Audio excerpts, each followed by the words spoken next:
Concept classes में आपका स्वागत है। इस चैनल से लगातार वीडियो अपडेट्स पाने के लिए आप मेरे चैनल को सब्सक्राइब जरूर कर लीजिए। साथ ही वीडियो को शेयर और लाइक्स ज़रूर कीजिएगा।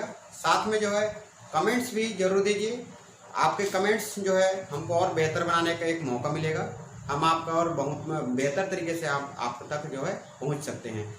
तो हम जो है आज आपके लिए लेके आए हैं दो चरों के रैखिक समीकरणों का हल।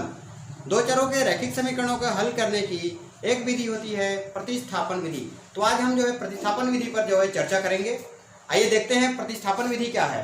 तो इसके लिए जो है प्रतिस्थापन विधि, जिसको इंग्लिश में हम जो है सब्स्टिट्यूशन मेथड भी बोलते हैं, इस प्रतिस्थापन विधि के लिए हमने जो है एक उदाहरण लिया है। रैखिक समीकरणों के चरों का मान ज्ञात कीजिए। और हमने जो है रैखिक समीकरण लिया है x धन y बराबर 35 और दूसरा समीकरण है 4x धन 2y बराबर 98। सबसे पहले जो प्रतिस्थापन विधि के पद या चरण जो है या स्टेप्स क्या क्या होते हैं, इन स्टेप्स के बारे में थोड़ा सा मैं आप लोगों को बताना चाहूँगा। तो सबसे पहले जो है होता है, हम दिए गए समीकरणों को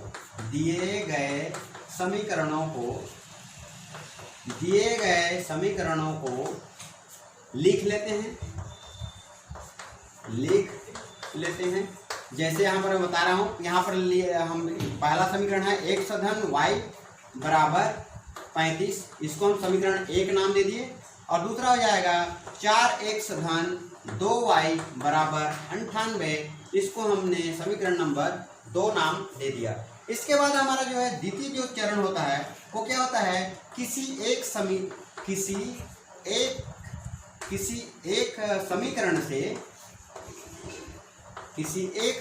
से क्या होता है, एक चर का मान दूसरे चर के पद में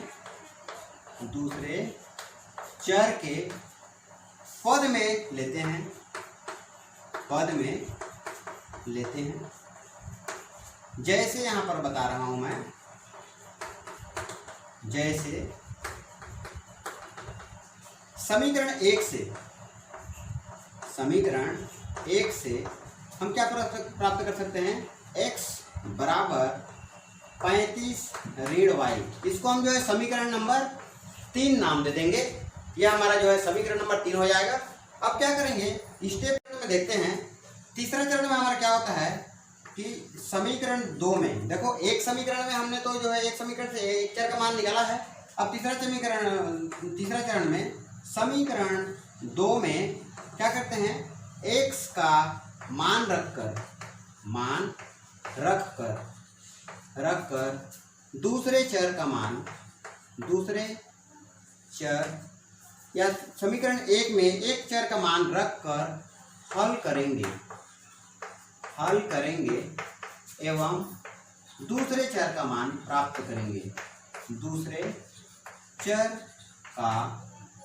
प्राप्त करेंगे।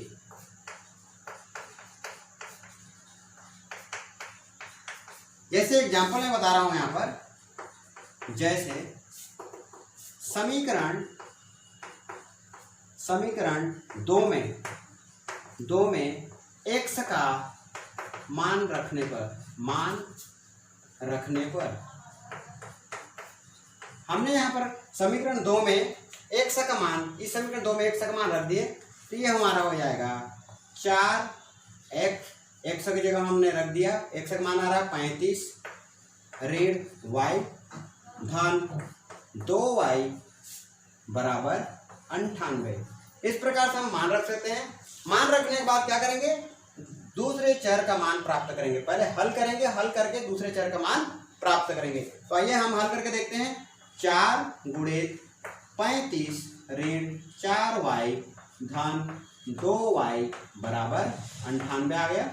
इसको 35 चौक 140 ऋण 4y में 2y घट जाएगा तो ऋण 2y बचेगा, बराबर आ जाएगा 98।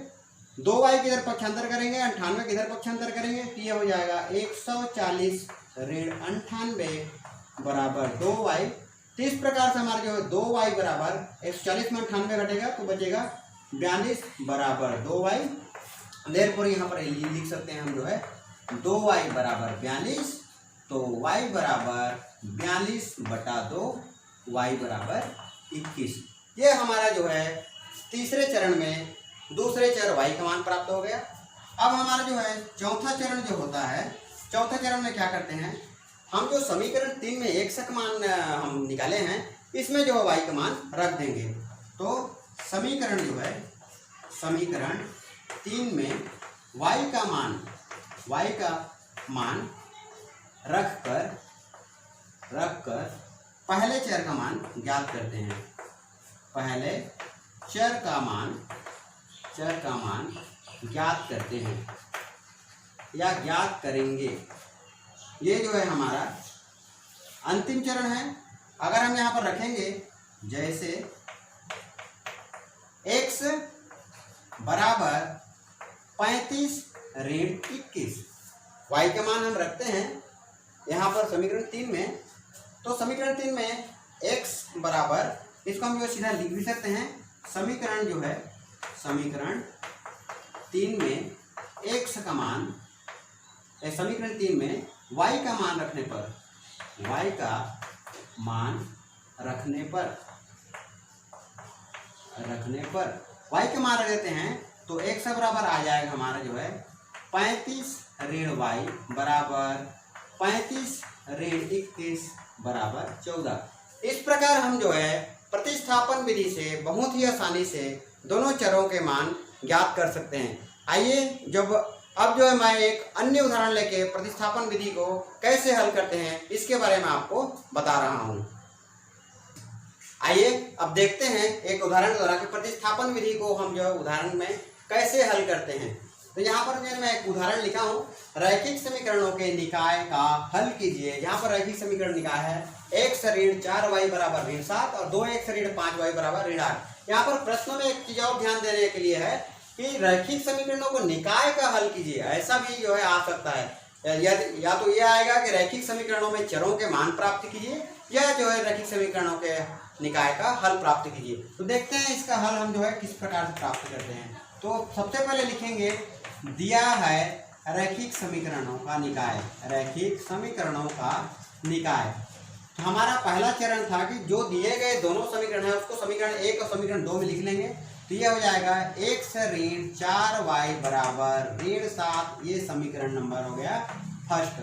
फिर आ जाएगा हमारा जो है 2x ऋण 5y बराबर ऋण 8, ये समीकरण नंबर हो गया सेकेंड।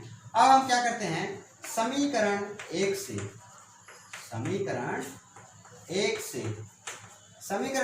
हम क्या करते हैं, एक चर के मान को दूसरे चर के रूप में, या फिर एक चर का मान दूसरे चर के पदों में हम जो है ज्ञात करते हैं। तो समीकरण 1 से आ जाएगा x बराबर ऋण 7 धन 4y, अर्थात समीकरण 1 से हमने 4y को पक्षांतर कर दिया।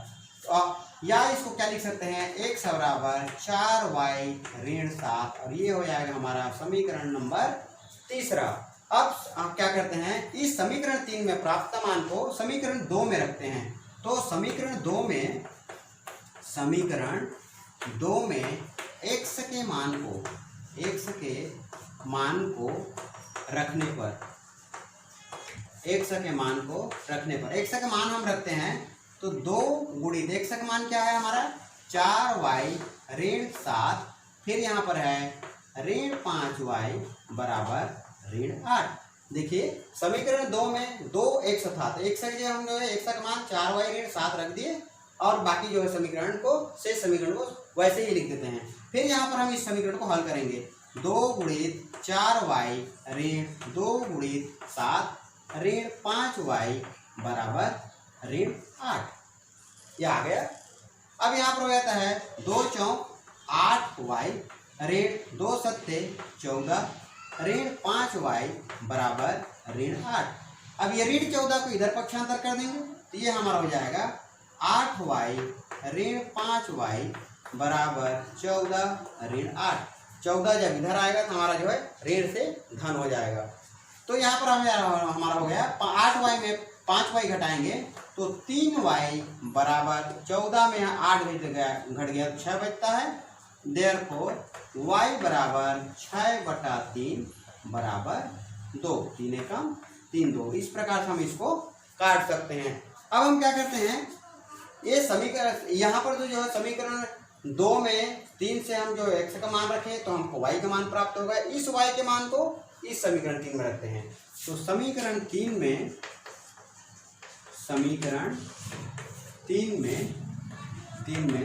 y का मान रखने पर, समीकरण 3 में y का मान रख देते हैं तो हमारा आ जाता है x बराबर 4 गुणित y का मान हमारा आया है 2 और यहाँ पर 4y ऋण 7 है तो 4 गुणित 2 ऋण 7 हो गया। तो x बराबर हो जाएगा 8 ऋण 7, x बराबर 1। अब हमारे पास यहाँ पर हमारे पास दोनों चरों का मान आ गया है तो यहाँ पर हम लिख सकते हैं अतः समीकरणों के निकाय के हमको हमारा दोनों हल प्राप्त हो गया, जिसे हम लिख लेंगे समीकरणों के निकाय का हल x बराबर 1 एवं y बराबर यहाँ प्राप्त हुआ है 2। इस प्रकार प्रतिस्थापन विधि से हम जो है बहुत ही आसानी से रैखिक समीकरणों के निकाय का हल प्राप्त कर सकते हैं।